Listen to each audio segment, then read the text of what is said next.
ಎಲ್ಲರಿಗೂ ನಮಸ್ಕಾರಗಳು. ಇಂದಿನ ವಿಡಿಯೋದಲ್ಲಿ ನಾವು 6ನೇ ತರಗತಿಯ ಕನ್ನಡ ವಿಷಯದ ಭಾಗ 2ರಲ್ಲಿನ 4ನೇ ಪೂರಕ ಪಾಠವಾದ ಹುಚ್ಚು ಹುರುಳು ಎಂಬ ಪಾಠದ ಪ್ರಶ್ನೋತ್ತರಗಳನ್ನು ತಿಳಿಯೋಣ ಮಕ್ಕಳೇ. ಈ ಪೂರಕ ಪಾಠವನ್ನು ಕವಿ ರಾಯಸಂ ಭೀಮಸೇನ ರಾವ್ರವರು ಬರೆದಿದ್ದಾರೆ. ಕೃತಿಕಾರರ ಪರಿಚಯವನ್ನು ತಿಳಿಯೋಣ. ಕವಿಯ ಹೆಸರು ರಾಯಸಂ ಭೀಮಸೇನ ರಾವ್. ಇವರ ಕಾವ್ಯನಾಮ ಬೀಚಿ.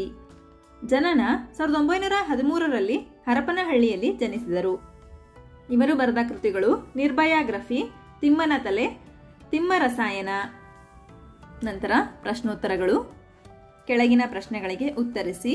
ಮೊದಲ ಪ್ರಶ್ನೆ, ಮೊದಲನೆಯ ಪತ್ರದಲ್ಲಿ ಭಾಷಣಕಾರರು ಯಾವ ಸಮಸ್ಯೆಯನ್ನು ಹೇಳಿಕೊಳ್ಳುತ್ತಾರೆ?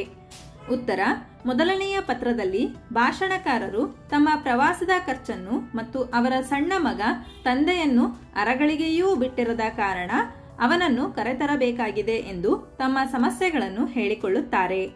ಪ್ರಶ್ನೆ 2, ಭಾಷಣಕಾರರ ಭಾಷಣದ ವಿಷಯವೇನು?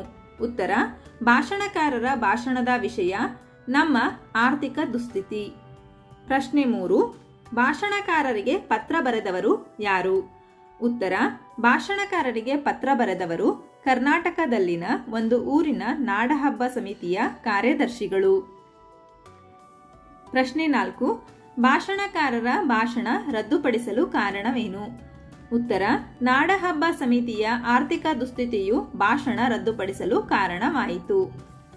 ಪ್ರಶ್ನೆ 5, ಭಾಷಣಕಾರರ ಸಮಸ್ಯೆಗೆ ಕಾರ್ಯದರ್ಶಿಗಳ ಕೊನೆಯ ಉತ್ತರವೇನು?